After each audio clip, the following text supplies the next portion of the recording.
Alright, everybody out there in the CraftChest Nation, it is I, CraftChest, here once again to give you a vlog and the beginner's guide to Rosh Online.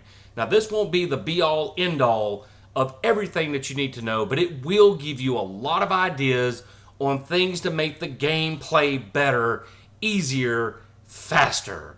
Alright, and before I go into this and get too excited about Rosh Online, I want to explain why I haven't posted any D3 videos. Here's the reason. My internet connection speed has been atrocious, and with the servers going down for breaks and all the patches and my DC problems and lag issues that I've been having with my zero upload speed, I don't even want to be bothered with D3 right now because I won't know if it's on their end or my end. With Rosh Online, if I have a zero upload, it just disconnects me from the game and goes back to Windows, and I know it's on my end at that point. So I don't want to have any of those just freeze frames and wait and see if it's going to unlag itself or whatever. And I have a tech coming out on like Tuesday or Wednesday next week. Hopefully they'll get it fixed. Hopefully we'll be able to get some D3 footage up here in the near future. And on top of all that, there are so many hundreds and thousands of people live streaming, uploading videos and all that. Mine would just be buried amongst the rest of them. All right, so, you know, it's not going anywhere. It's a brand new game. We're going to get some footage of it for everybody out there. And I appreciate the support of the guys that actually got me the video. I think I mentioned it in the last video. Appreciate you guys for supporting me. Anybody else that would like to throw some support this way, be sure and let me know because I won't turn it down. All right, now back to Rosh Online. What we're going to be doing here is showing you some of the basic items such as your skill points, your fletta points, which are very important. Spending your fletta points is important, and that's something that we remind each other amongst my guild and friends and everything else. Spend your fletta, because once you get them maxed out, they give you some hella bonuses. All right, I'm also going to be showing you maybe the consignment shops and fishing, maybe show you a dungeon area or where to go do dungeon instances, who you want to do dungeons with, what's some good combos as far as character alignments, who does well with what, and different little things like that. I might break this down into 15-minute segments to where I can upload it here to the main channel. If I have one that runs over 15 minutes and it doesn't make sense to edit it down, I'll put the long version on the CraftChest 2 channel if you want to just see the long raw footage of it. All right, that's the way we're going to do it. But mainly, I'm going to post it here and a link down below in the comments section so that you can go to the other channel if it's longer than 15 minutes. Hell, this video is going to be longer than 15 minutes if I don't shut the fuck up. So anyway, stay tuned for that. We're going to be doing Rosh Online Beginner's Guide by request. So here it is. Stay tuned. All right, everybody out there in the CraftChest Nation, it is I, CraftChest, here to show you the basics of Rosh Online. In this segment, we're going to be talking about fletta points. And as you can see, this is my HK Silver Maiden, my Holy Knight Silver Maiden with her pet Puff-U-2. Get it? Puff-U-2. Anyway, let's cover some fletta things and stuff. Hit the letter K, go to fletta, middle tab, and you'll see all these attributes going on down here. You pick a yin or a yang, and for mine, I got yang, and down here in the actual like element attributes, I have earth, and that's for physical defense and magic defense. Most HKs run air yin. From what I understand, if you max yin, you have a chance to stun. Me, playing solo a lot, I need a little bit more sustain, so I went with hit point recovery versus magic point recovery because I really don't have a mana problem. Later on, if I max this out and decide, yeah, I want that stun, I'll get a scroll of a switch, or what do they call an attribute, yin to, or yang to yin scroll, and actually flip that over, and I'll be yin earth. All right, and then you can get ones to change all these here to whatever you want it to change to. All right, but anyway, here's what you do with your fletta. After level 10, you'll start spending your fletta points. All right, I waited till like level 12 and then maxed it out, and I picked yang, and I picked earth.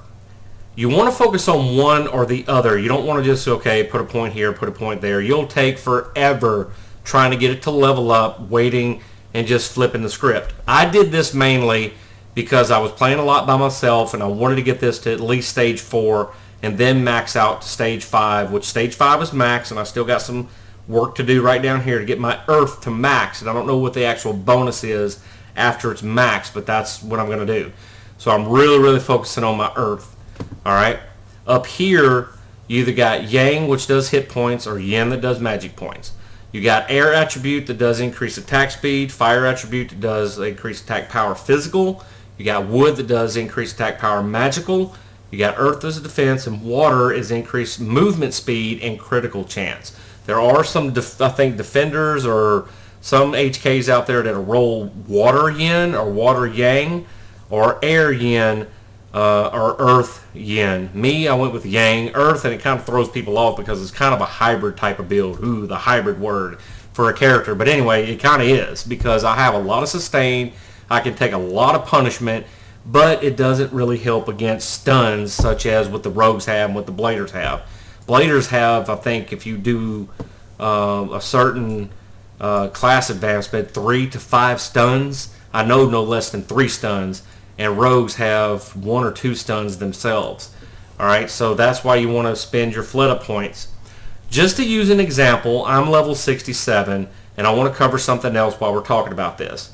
As you can see, I have 49 points that are left. I have already spent some into my earth, which I'm trying to get it maxed out to 1600, hopefully here in the next week or so. Alright, if I farm fletta and use my bot program, which we'll cover this briefly in just a moment. Depending on what level you are, like level 20 up to level 60, I think is max. Over here, you'll notice you'll get an XP boost. Right here, I'm at 5%.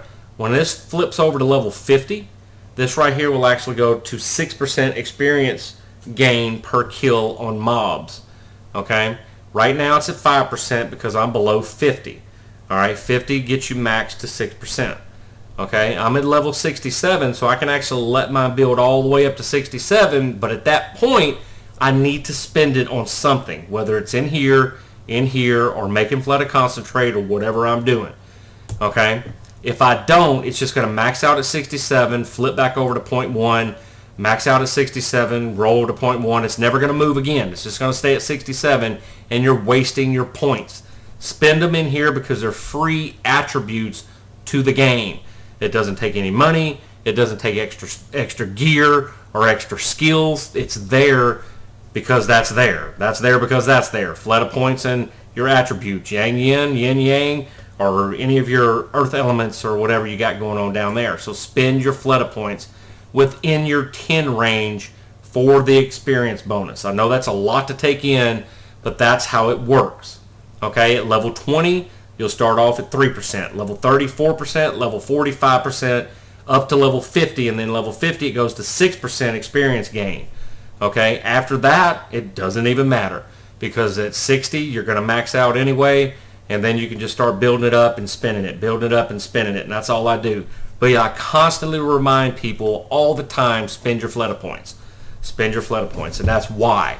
That is one of the most important things that you can do for your character for free attributes in the game.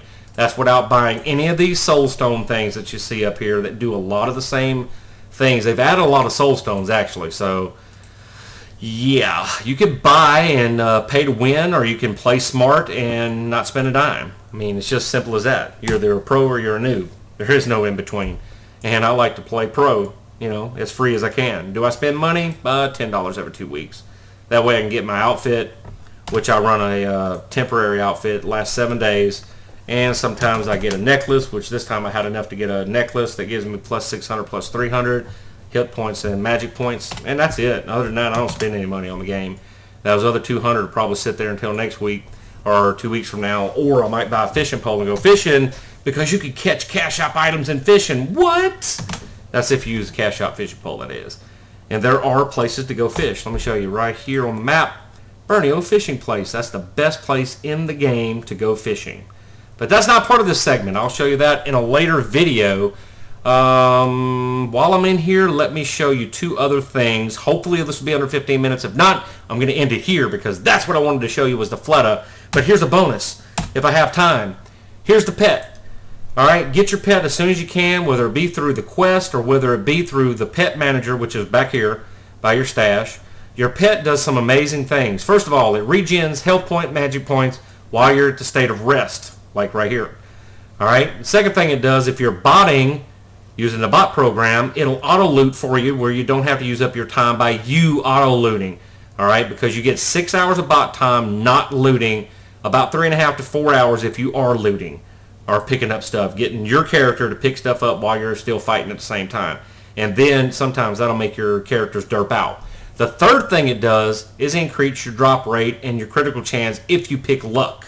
Luck is the best one for a pet, by far, hands down, no questions. I don't know what enchant does, but I know support is absolutely useless because I would already have a higher level pet had I not messed up and picked support on the first one, because when you hover over these, when you go to train your pet at level 4, it does just like it's doing now, nothing. It doesn't give any hover over like you do down here, and it pops that up. It doesn't do that whenever you do this over the train. It just says pick one, have fun.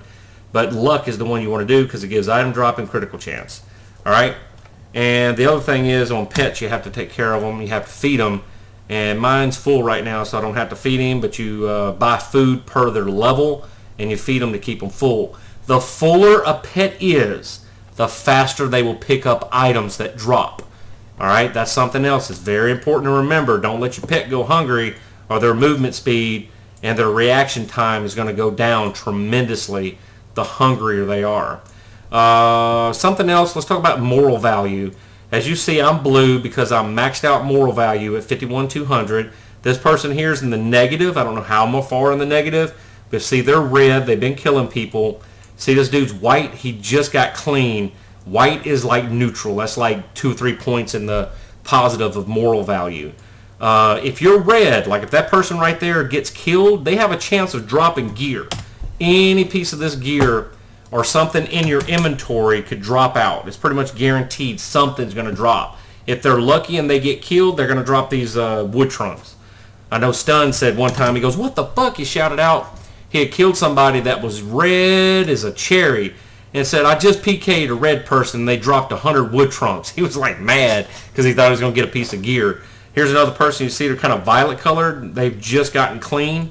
So their moral value is just barely in a positive. Today seems to be a big PK and PvP type of day because everybody's red, purple, and white. So yeah, I need to be careful when I go out in the field, but I fear not because I am thick McRunfast.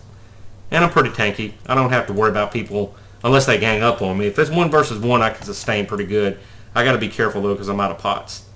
But I think I'm going to end it there because I want to try to keep this within 15 minutes. If you have any questions about spending fletta points other than what I've covered in this first segment of hopefully a lot of segments on your how-to, be sure and leave it in the comments below. But I think I covered why and what fletta points do. That's not all of what fletta points do because there's so many other things that you can do with fletta, but that's one of the things that you do with fletta. All right, so until next time, remember, it's a craft of the mind. Go out there and play you some Rosh Online. You gotta be shitting me, man. That mother's strong. Boom.